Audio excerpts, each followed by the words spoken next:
I will organize with my colleagues the same thing here about different topics, which were all around it. And we hope that this one we get a discussion that is different what we have in the plenum, where we basically don't have a discussion, but that we have a discussion also across the party and invite also people from other political parties. We don't bite anybody. Let's discuss it. In the end, we all want the same peace for the next generation. And I have plenty of children and grandchildren, you too. And that's what we need. Okay, thank you very much, Professor Sachs.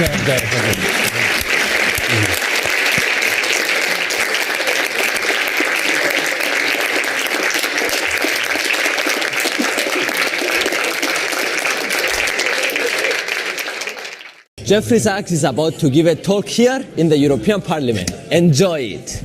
When the Soviet Union ended in 1991, the United States literally believed this is now a U.S. world and we will do as we want. The wars in the Middle East, Serbia, the wars in Africa, these are wars that the United States led and caused.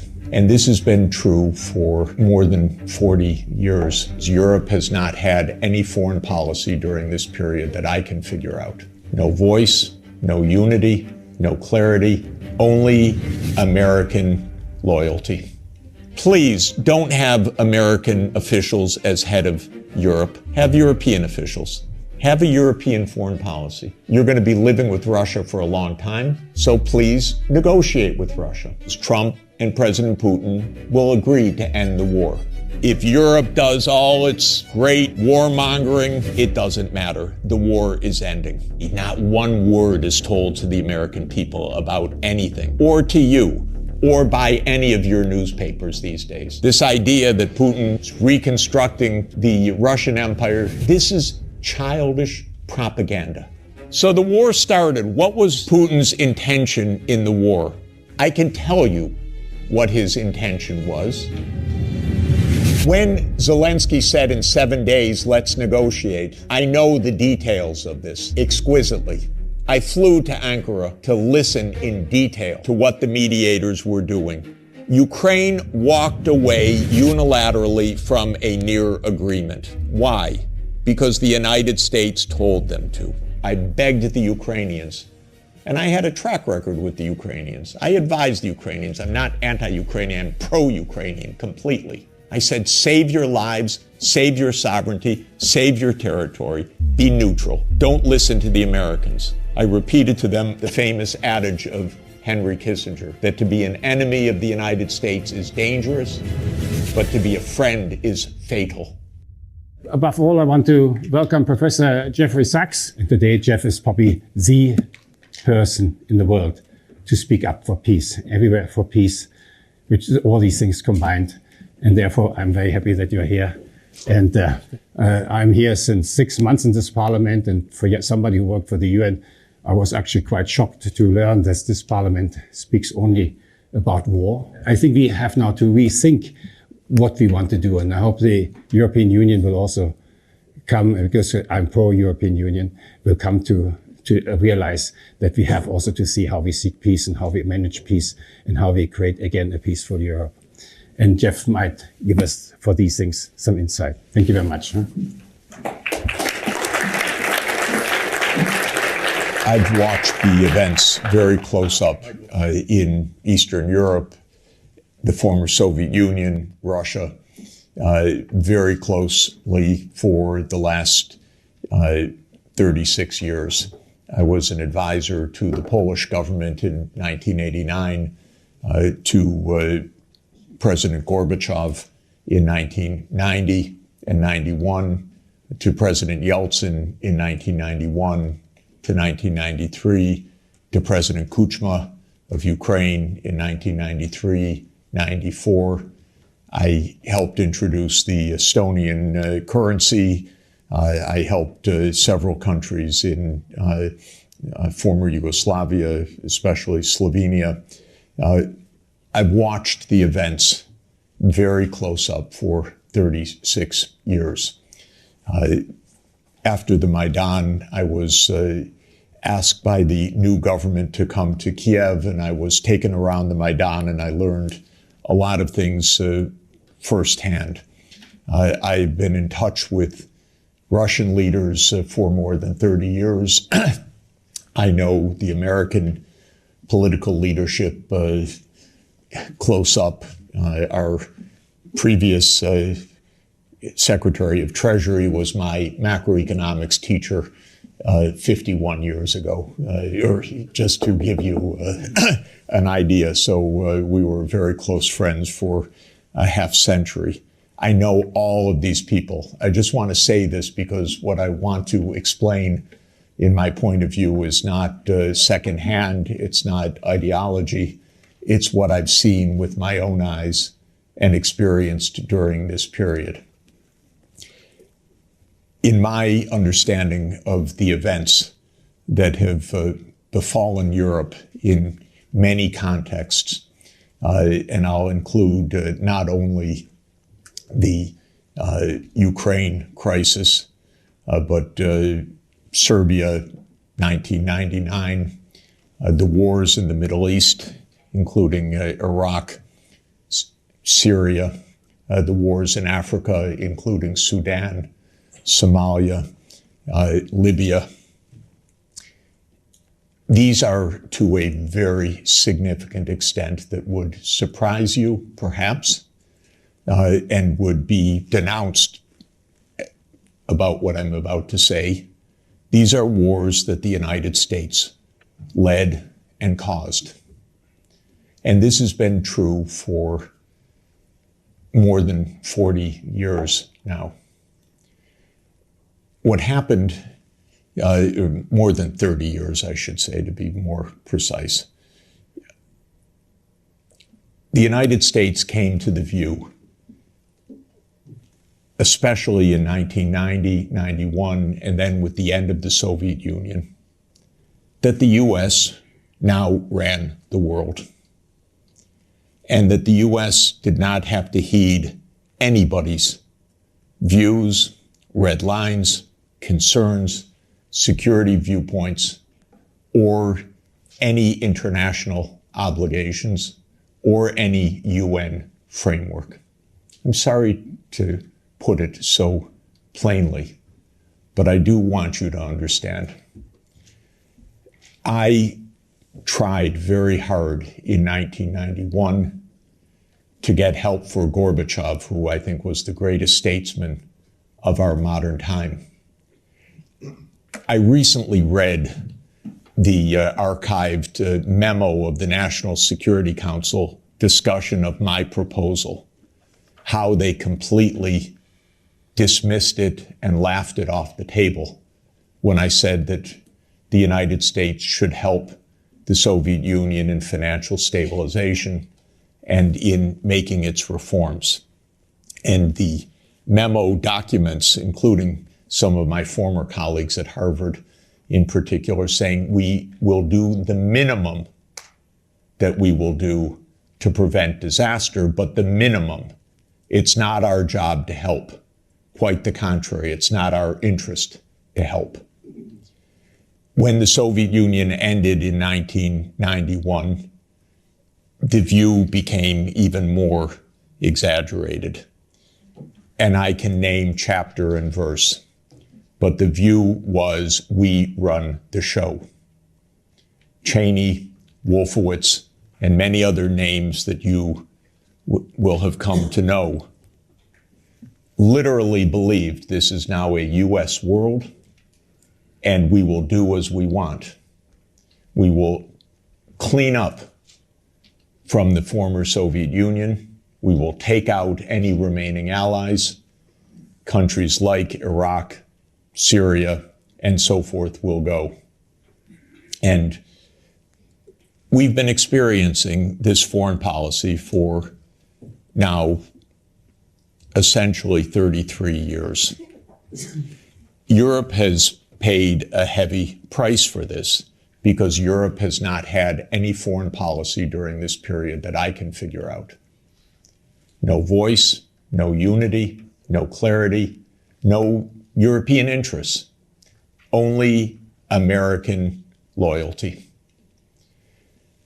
There were moments where there were disagreements and very, I think, wonderful disagreements, especially in the last time of significance was 2003 in the Iraq War, when France and Germany said we don't support the United States going around the UN Security Council for this war. That war, by the way, was directly concocted by Netanyahu and his colleagues in the US Pentagon.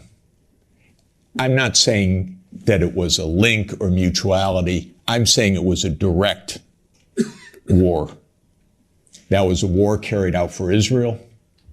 It was a war that Paul Wolfowitz and Douglas Feith coordinated with Netanyahu. And that was the last time that Europe had a voice. And I spoke with European leaders then, and they were very clear, and it was quite wonderful. Europe lost its voice entirely after that, but especially in 2008. Now, what happened after 1991 to get to 2008 is that the United States decided that unipolarity meant that NATO would enlarge somewhere from Brussels to Vladivostok, step by step. There would be no end to eastward enlargement of NATO. This would be the U.S. unipolar world.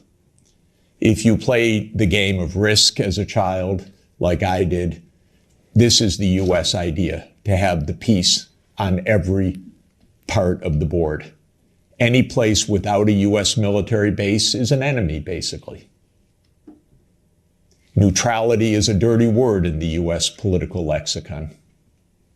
Perhaps the dirtiest word. At least if you're an enemy, we know you're an enemy. If you are neutral, you're subversive. Because then you're really against us, because you're not telling us. You're pretending to be neutral. So this was the mindset, and the decision was taken formally in 1994, when President Clinton signed off on NATO enlargement to the east. You will recall that in February 7th, 1991, Hans-Dietrich Genscher and James Baker III spoke with Gorbachev. Genscher gave a press conference afterwards where he explained, NATO will not move eastward. We will not take advantage of the dissolution of the Warsaw Pact. And understand that was in a juridical context, not a casual context. This was the end of World War II being negotiated for German reunification. And an agreement was made that NATO will not move 1 inch eastward. And it was explicit, and it is in countless documents. And just look up National Security Archive of George Washington University, and you can get dozens of documents. It's a website called What Gorbachev Heard About NATO. Take a look, because everything you're told by the U.S. is a lie about this. But the archives are perfectly clear. So the decision was taken in 1994 to expand NATO all the way to Ukraine. This is a project. This is not one administration or another. This is a U.S. government project that started more than 30 years ago.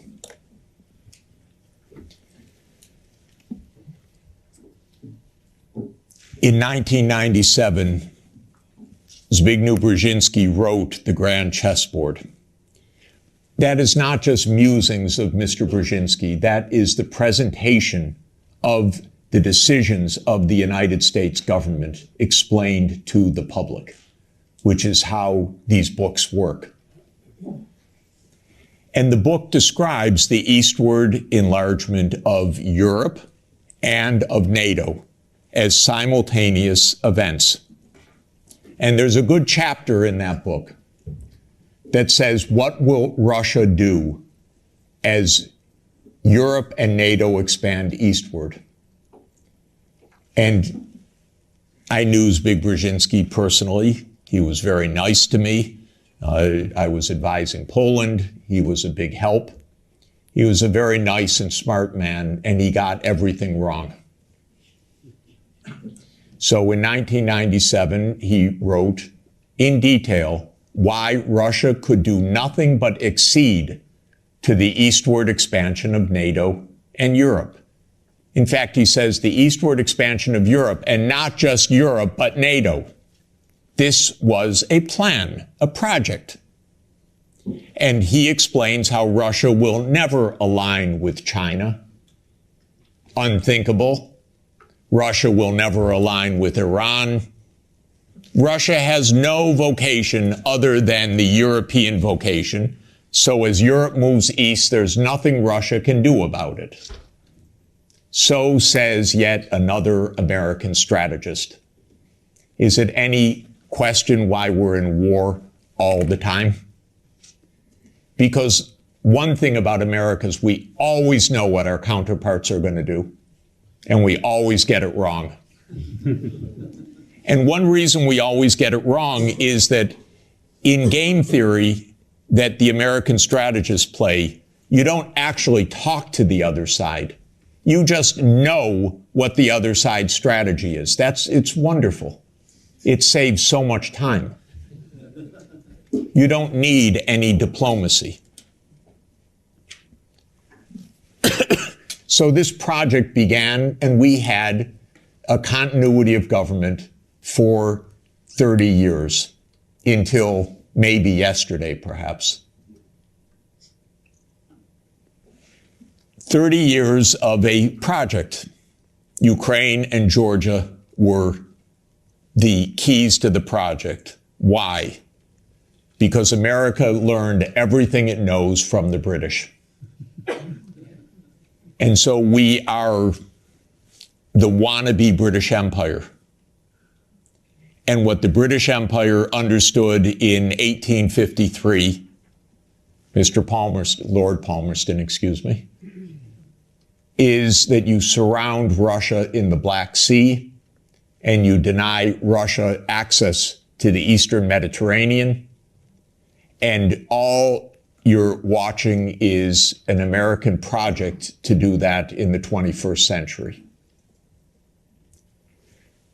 The idea was that there would be Ukraine, Romania, Bulgaria, Turkey, and Georgia as the Black Sea littoral that would deprive Russia of any international status by blocking the Black Sea and essentially by neutralizing Russia as more than a local power.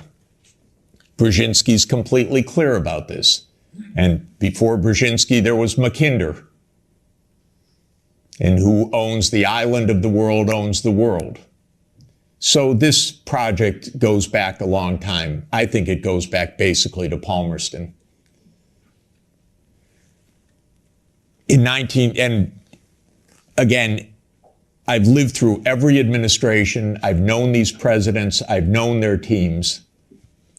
Nothing changed much from Clinton to Bush to Obama to Trump 1 to Biden. Maybe they got worse step by step. Biden was the worst in my view. Maybe also because he was not compos mentis for the last couple of years. And I say that seriously, not as a snarky remark. The American political system is a system of image. It's a system of media manipulation every day. It is a PR system. And so you could have a president that basically doesn't function and have that in power for 2 years and actually have that president run for re-election. And one damn thing is he had to stand on a stage for 90 minutes by himself. And that was the end of it. Had it not been that mistake, he would have gone on to have his candidacy, whether he was sleeping after 4 p.m. in the afternoon or not. So this is actually the reality. Everybody goes along with it. It's impolite to say anything that I'm saying, because we don't speak the truth about almost anything in this world right now. So this project went on from the 1990s, bombing Belgrade 78 straight days in 1999 was part of this project. Splitting apart the country when borders are sacrosanct, aren't they indeed? Except for Kosovo. That's fine, because borders are sacrosanct except when America changes them. Sudan was another related project. The South Sudan Rebellion. Did that just happen because South Sudanese rebelled? Or can I give you the CIA playbook to please understand as grown-ups what this is about? Military events are costly. They require equipment, training, base camps, intelligence, finance. That comes from big powers. That doesn't come from local insurrections. South Sudan did not defeat North Sudan or Sudan in a tribal battle. It was a U.S. project. I would go often to Nairobi and meet U.S. military or senators or others with deep interests in Sudan's politics. This was part of the game of unipolarity. So the NATO enlargement, as you know, started in 1999 with Hungary, Poland, and the Czech Republic. And Russia was extremely unhappy about it. But these were countries still far from the border. And Russia protested, but of course to no avail. Then George Bush Jr. came in. When 9/11 occurred, President Putin pledged all support. And then the U.S. Decided in September 20th, 2001, that it would launch 7 wars in 5 years. And you can listen to General Wesley Clark online talk about that. He was NATO's supreme commander in 1999. He went to the Pentagon on September 20th, 2001. He was handed the paper explaining 7 wars. These, by the way, were Netanyahu's wars. The idea was partly to clean up old Soviet allies and partly to take out supporters of Hamas and Hezbollah. Because Netanyahu's idea was there will be one state, thank you, only one state. It will be Israel. Israel will control all of the territory. And anyone that objects, we will overthrow. Not we exactly, our friend, the United States. That's U.S. policy until this morning. We don't know whether it will change. Now, the only wrinkle is that maybe the U.S. will own Gaza instead of Israel owning Gaza. But the idea has been around at least for 25 years. It actually goes back to a document called Clean Break that Netanyahu and his American political team put together in 1996 to end the idea of the two-state solution. You can also find it online. So these are projects. These are long-term events. These aren't, is it Clinton? Is it Bush? Is it Obama? That's the boring way to look at American politics, as the day-to-day game. But that's not what American politics is. So the next round of NATO enlargement came in 2004 with 7 more countries. The 3 Baltic states, Romania, Bulgaria, Slovenia, and Slovakia. At this point, Russia was pretty damn upset. This was a complete violation of the post-war order agreed with German reunification. Essentially, it was a fundamental trick or defection of the U.S. from a cooperative arrangement, is what it amounted to. because they believe in unipolarity. So as everybody recalls, because we just had the Munich Security Conference last week, in